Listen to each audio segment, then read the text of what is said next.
Hello and welcome. Today, we have several interesting stories, including one about an entitled stepmom who said no to her new ex-husband's new kids attending her wedding. Sit back, relax and enjoy. Am I the idiot for kicking my stepson out of the house for smoking weed? I'm in Canada. It is perfectly legal. My stepson, Sean, is 18 and he is in university. He lives with his dad and I say he can go to school in our city. His mom lives on an acreage about 40 kilometers north of town, so that would be quite the commute. I didn't really want him in my house, but my husband insisted and promised me that Sean would behave. He would clean up after himself and he would not cause me any problems. He isn't a bad kid.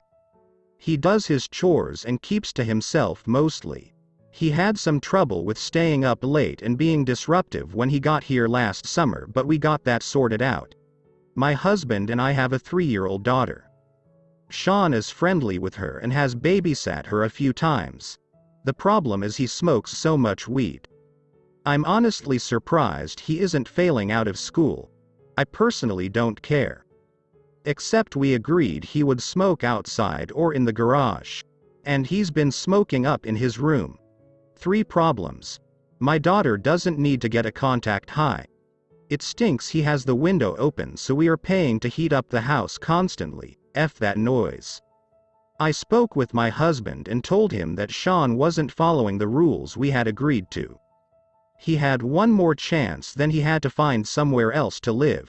Sean said he was sorry and he promised he would behave. He even showed me that he bought edibles so he wouldn't get his sister high, stink up the house, or need to open his window. It was fine for 2 weeks and then he did it again. So I kicked him out. I packed up his things and took it all to his mom's place. And I had the lock codes changed. When he got home from school he lost his mind.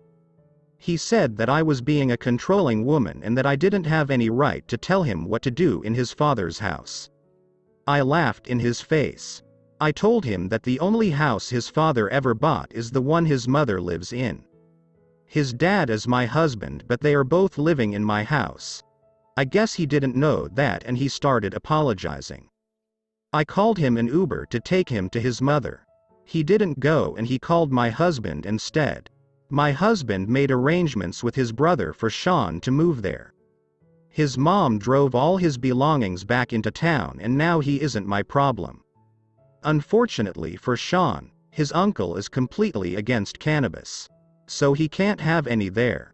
And he is currently sleeping on a hide bed. His dad, uncle, and himself are going to build him a room in the unfinished basement this weekend. My husband is on my side since Sean broke our agreement. His mother is salty about having to come into town. And Sean is begging me to let him come back. The top replies, "You are not the idiot because you repeatedly told him the rules and he continued to disrespect them. Yes, weed is legal, it doesn't mean you can do it anywhere in other people's homes or that it's appropriate around young children. You also gave him reasonable alternatives, not sure why he can't just go to the garage.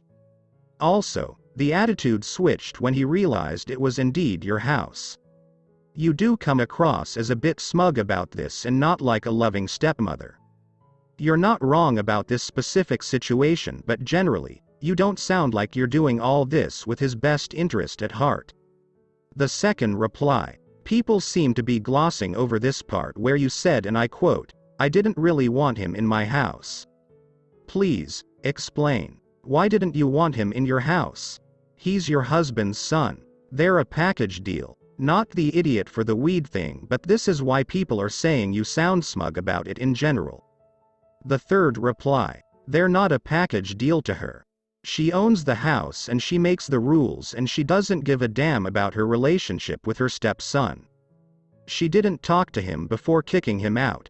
She made threats to kick him out, but she didn't tell him to pack his bags and find new digs. Instead, she packed his things and drove it to his mother's house. He found out he was evicted when he saw that his things were gone and that the locks were changed.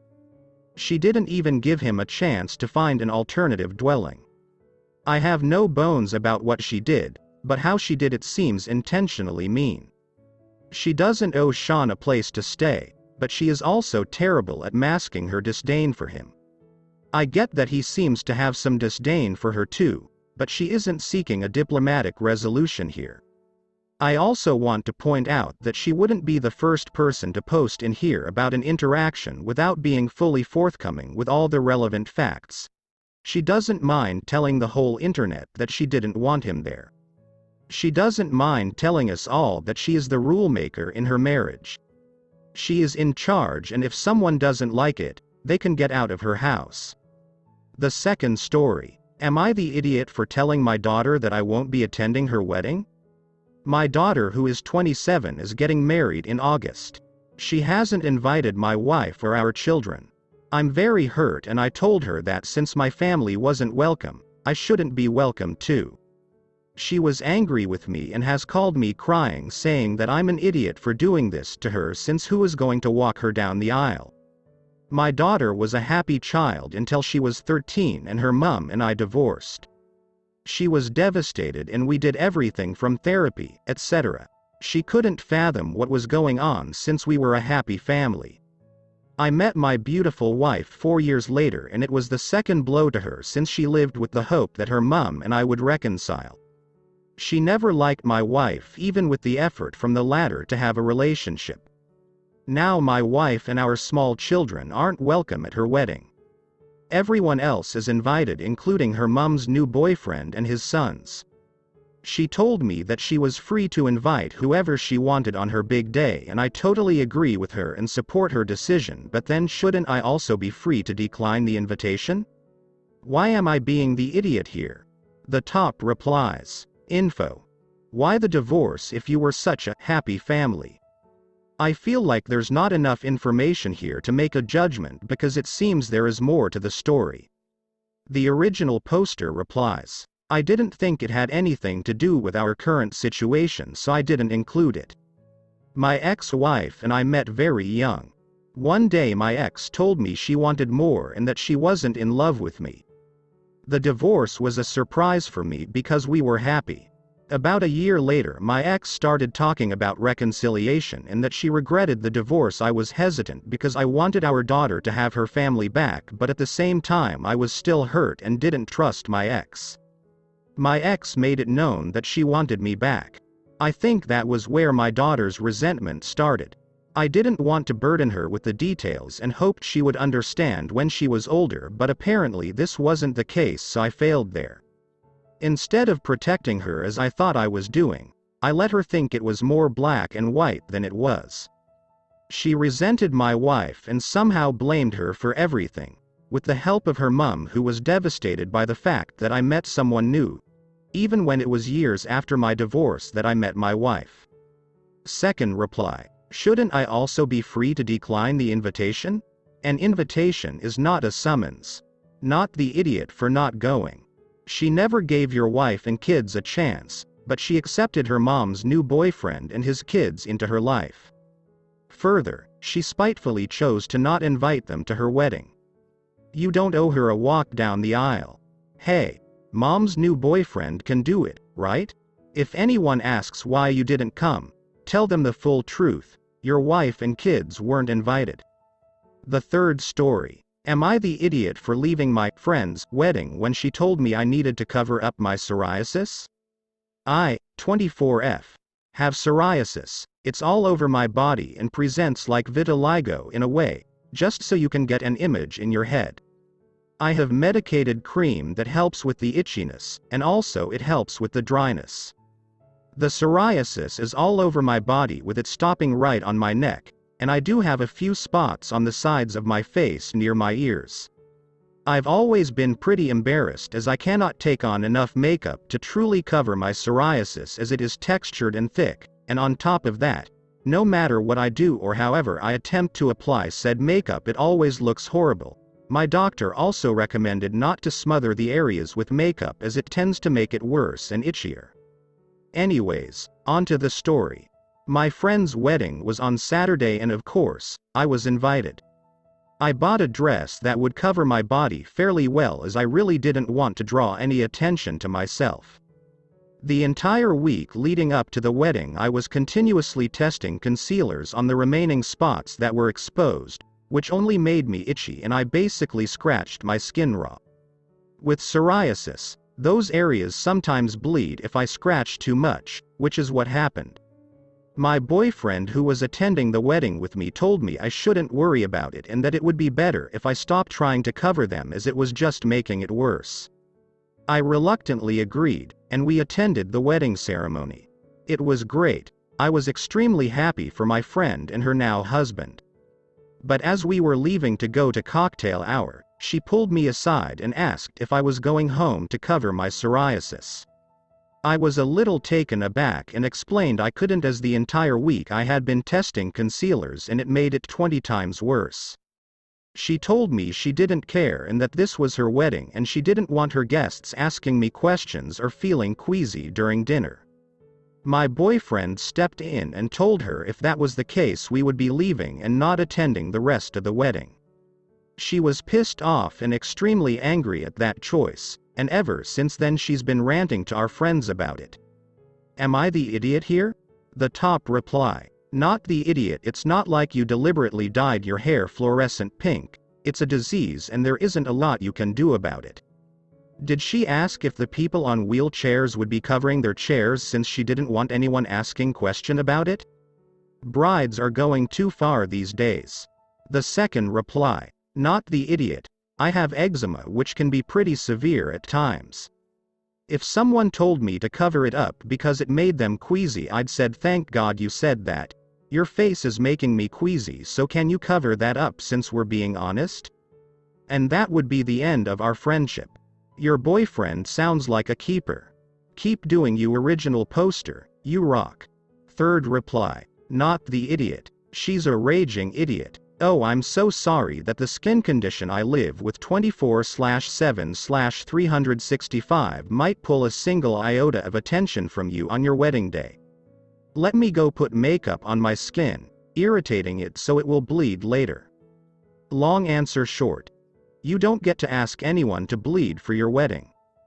That is not in the same galaxy as a reasonable request. The fourth story. Am I the idiot the first telling my dad's girlfriend why we don't talk, causing them to break up?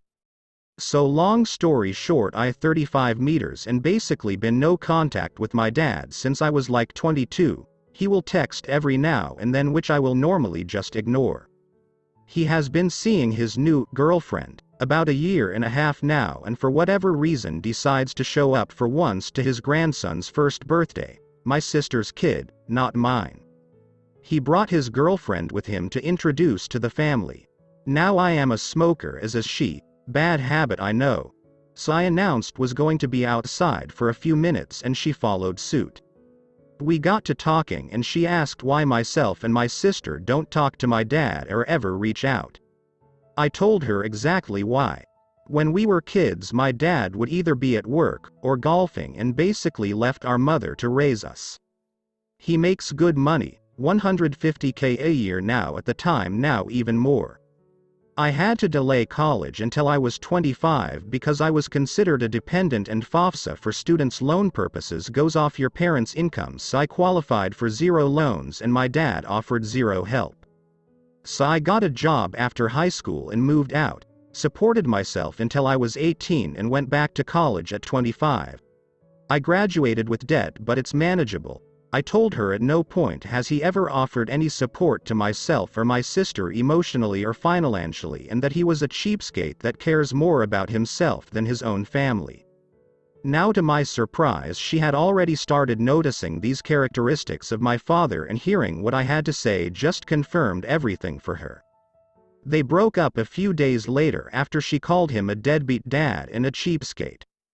My father has been blowing up my phone, calling me an entitled ahole and saying I was an adult and should have been capable of doing it on my own, which I did, at 18, with no help. He said I had no right to say that, and I told him maybe if he had been a father I wouldn't have the need to. Am I the idiot for airing out my grievances to my dad's now ex-girlfriend? The top reply. Not the idiot. You answered a question truthfully. You did not offer that information on your own or out of malice or spite. If he didn't want the truth to be told, he should have done a better job of creating another truth. Doubling down on his idiot behavior shows exactly why she dumped him. You merely accelerated the outcome. But since she already noticed these traits in him, I am fairly certain it was not a question of if but when she would leave him. He is the entitled one by expecting everyone not to tell the truth about his obviously selfish and narcissistic behavior. He faced the consequences of his actions. Your reaction was absolutely correct and, again, 100% truthful.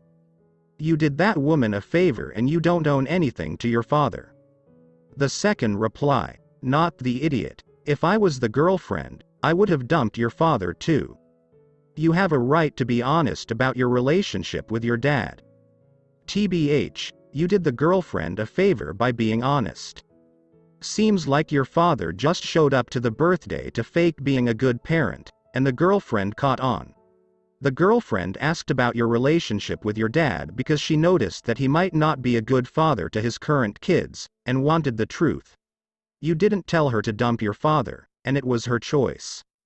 If your father wasn't willing to help his own son through college or come to visit his grandkids, it is clear that he won't be a good father to their kids if she were to have one with him in the future. In her words, deadbeat. My mom divorced my dad for the same reasons. My personal opinion. Original poster. I don't consider you the idiot. You told your version of events.